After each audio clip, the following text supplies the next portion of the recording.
Instead of dissecting historical events with a cold, detached microscope, Peter Jackson's Get Back offers a warm hug like a well-loved quilt. This isn't Ken Burns' snooze, this is Ken Yearns.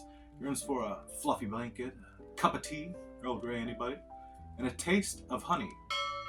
Oh, that bell means get the song reference counter up, so settle in. I am the professor, and this is a cozy chat about Peter Jackson's Get Back. That counts, I suppose.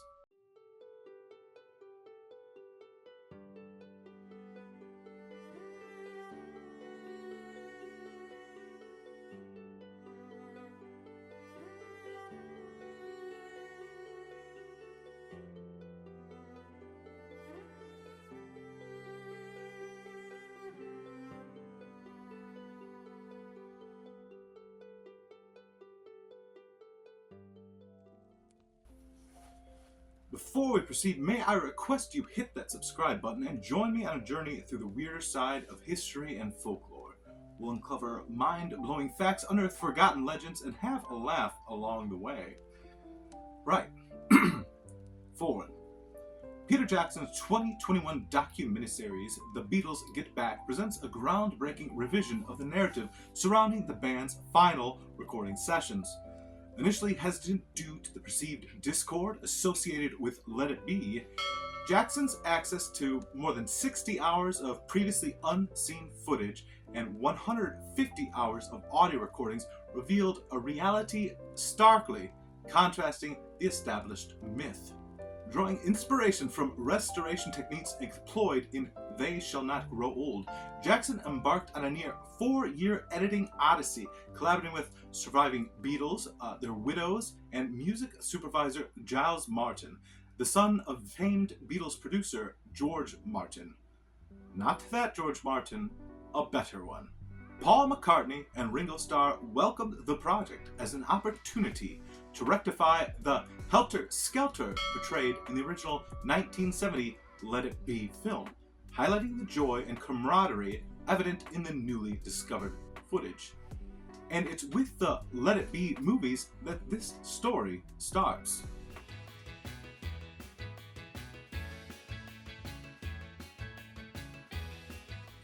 The 1970 film Let It Be had a troubled journey through Mordor, ultimately becoming a bittersweet reflection of the band's internal struggles. Originally conceived as a television special showcasing the Beatles' return to live performance, the project quickly devolved into a tense recording session. The band, grappling with creative differences and personal tensions, clashed frequently in the studio, and when the group finally dissolved in April of 1970, the then unfinished film project acquired this new breakup angle. Director Michael Lindsay Hogg delicately captured this friction on camera, framing the lead up to the breakup and evolving into a final product far different from the joyful back to basics vision Paul McCartney initially envisioned. Despite the underlying tension, the film does offer gentle glimpses of the band's legendary musical chemistry. There are serene moments of genuine camaraderie, impromptu jam sessions, and cheeky flashes of their trademark humor. The film's climax, an impromptu rooftop concert on the band's Apple building in London, remains a powerful and iconic moment in rock history. However, the negativity surrounding the recording sessions overshadows these positive aspects. Upon release, critics found the film's portrayal of the Beatles to be dour and depressing, further fueling the narrative of their imminent breakup. Ironically, the film would be the band's final official release before their disbandment in 1970. In my life, there's been a growing appreciation for the rawness captured in Let It Be, but one might argue Get Back finally addressed this unfinished business, revisiting the footage and offering new perspectives to these sessions, correcting any damage made and somewhat restoring the vision the lads originally intended. This re-examination highlights the important bits, the humor, the friendship, the creative spark that still existed within the group, amidst even the turmoil.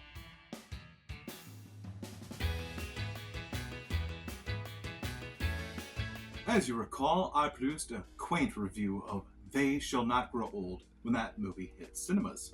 link up above. I always forget which side it's on. And it's worth drawing some comparison between these two Jackson ventures. On one hand, you have Get Back, a vibrant Bayeux tapestry woven from unearthed footage of the Beatles' Let It Be.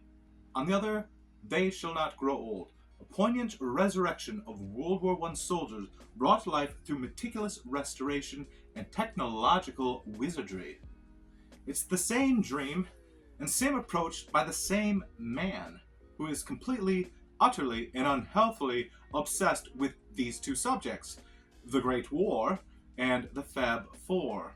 Think of them as two paths winding through the woods of history. Get Back is a magical mystery tour down sun-dappled trails filled with laughter and camaraderie of the Fab Four, rediscovering their musical alchemy. It's a treasure unearthed, dusty attic boxes overflowing with forgotten gems and playful banter. I say, god dang, that is a mean cup of Earl. Jackson, like a seasoned archaeologist or Egyptologist, brushes away the cobwebs of time, revealing a narrative far removed from the melancholy breakup myth. It's a story whispered through laughter, where joy becomes the unexpected melody, challenging the long-held belief that these sessions were solely marked by discord and dissent.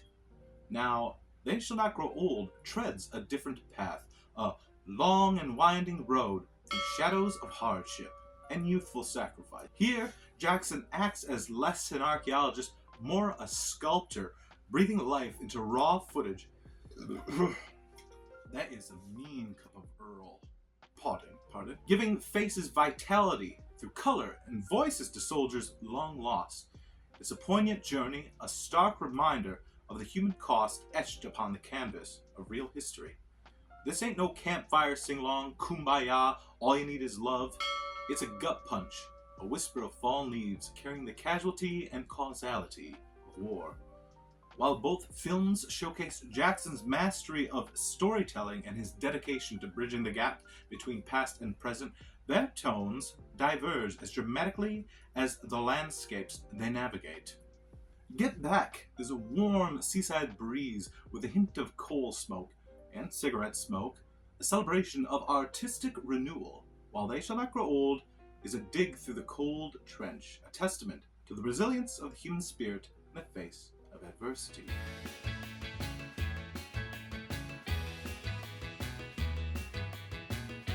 It is because of his work on Grow Old that Jackson was chosen to carry that weight on the Get Back project. A few critics fretted about Grow Old's manipulated footage, particularly the jarring 3D version. Despite these concerns, most historians were quite dazzled by the film's visual spectacle, and in case of both IPs, very recent technology breakthroughs played crucial roles in production. The goal of that technology is for you to realize that the technology is there. The opposite. One second. The goal of that technology in both of those projects is the same. It's for you to realize that it's not there. Jackson's Get Back boasts stunningly sharp and vivid visuals, a feat absent from the original footage due to its age and format. Jackson utilizes custom software developed by his team to achieve a level of verisimilitude that makes the historical footage almost feel like a time capsule. This highlights how restoring and revitalizing media from the past increasingly relies on a blend of traditional restoration techniques, visual effects, and cutting-edge computer programming. We devised a technology that is called demixing, said Jackson. You teach the computer what a guitar sounds like. You teach them what a drum sounds like, what a human voice sounds like. You teach them what a bass sounds like. Let's just pause to appreciate my absolute absurd and terrible Kiwi accent. Supplied with enough sonic data, the system functioned like a superpowered human ear, eventually learning to distinguish between the intricate soundscapes of the recording sessions. Not just the instruments either, each Beatles voice, with their own unique timbres and inflections, became identifiable to the AI. Get Back not only presents revelatory musical moments, but also allows us to eavesdrop on once private conversations between the Fab Four, as if a veil has been lifted, offering unprecedented insight into the band's creative process, camaraderie, and even the occasional tension that simmered beneath the surface. Do a shot every time I say the camaraderie. That word camaraderie. I dare you. You'll die.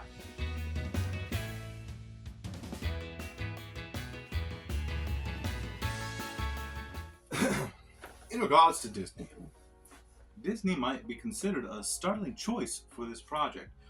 We may view the Beatles today with a wholesome sense of innocence, but yesterday, they were proper rock and rollers, drinking like fish, smoking like chimneys, and cursing like sailors off the Liverpool docks. Disney made some surprising and atypical compromisations in distributing the Beatles' Get Back.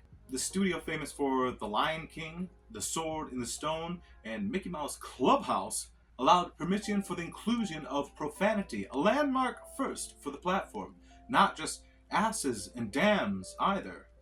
This decision acknowledged the authentic language used by the Beatles during the period, while adhering to viewer discretion through episodic warnings.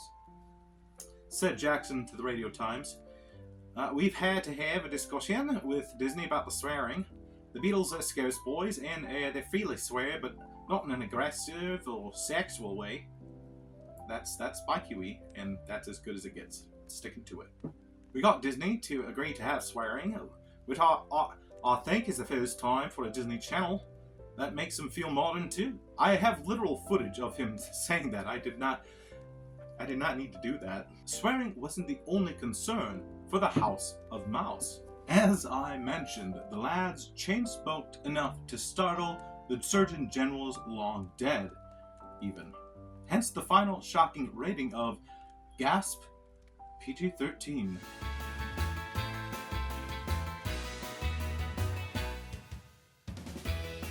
Jackson whips up a vibrant, intimate day in the life, where John, Paul, George, and Ringo and friends jam, banter, and rediscover their musical mojo. But before we dive into the name brand tea leaves, let's brew some audience reactions, courtesy of Metacritic. They're not paying me to do this. Imagine a virtual tea party with the Beatles fans worldwide. The verdict, a resounding Fab 4 stars out of 4. TV Jerry says, "There are extraordinary moments where we watch them," primarily Paul, "create new songs right in front of us, providing a remarkable insight into their creative process. For fans, this is an exciting, unique opportunity to have one last look at the most influential rock band of all time." Carl Elmore says, "This was probably the greatest thing that a Beatles fan could ever receive." Poor 64 says, "Peter Jackson did a good job with Get Back. I hate that evil Disney being a part of this." Okay, we're just gonna cut him off right there. Okay. Now the critics chimed in too, offering a delightful blend of sweet and tart. Variety's Chris Willman, "We've seen our share of rock documentaries that brilliantly captured an artist at a singular moment in time, but a film project that lets us look in at leisurely length on the creative process as well as personalities of genius superstars who really are just like us. In 60 years worth of pop music movies, that's something we've never really gotten." Musicenthusiast.net said, "It could have been a couple hours shorter and not suffered for it in the least. But that said, I did enjoy it quite a bit." More to anyone? I'm getting some.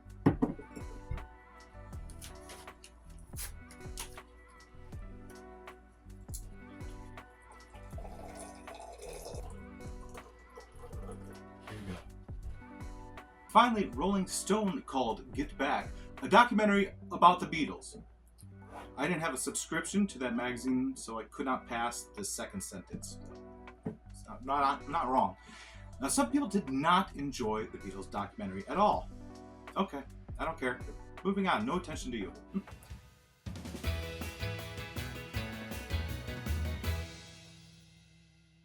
So, is Get Back a cozy cup of tea or a bitter brew? It's a delightful paradox, dear stranger. It's warm and intimate, like shared laughter, invigorating like a fresh pot of breakfast blend, yet sharp and complex like perfectly steeped Darjeeling. Whether you're a die-hard fan or simply curious about the creative process, you ought to grab your metaphorical teacup and dip in. You might just find yourself humming along, tapping your toes, and rediscovering the magic of these musical legends. Remember, there's no wrong way to savor this experience. Take it slow, sip by sip, and let the music, the friendship, and the joy of creation wash over you. Anyone thinking this is going to be a whitewash, think again, Jackson told The Guardian. I didn't want to hold back or sanitize anything, but there was a very positive reaction from everyone, even if some of them said parts of it was stressful to watch. I've been the professor. Come together and get back to my neck of the woods. How many is that? That's all?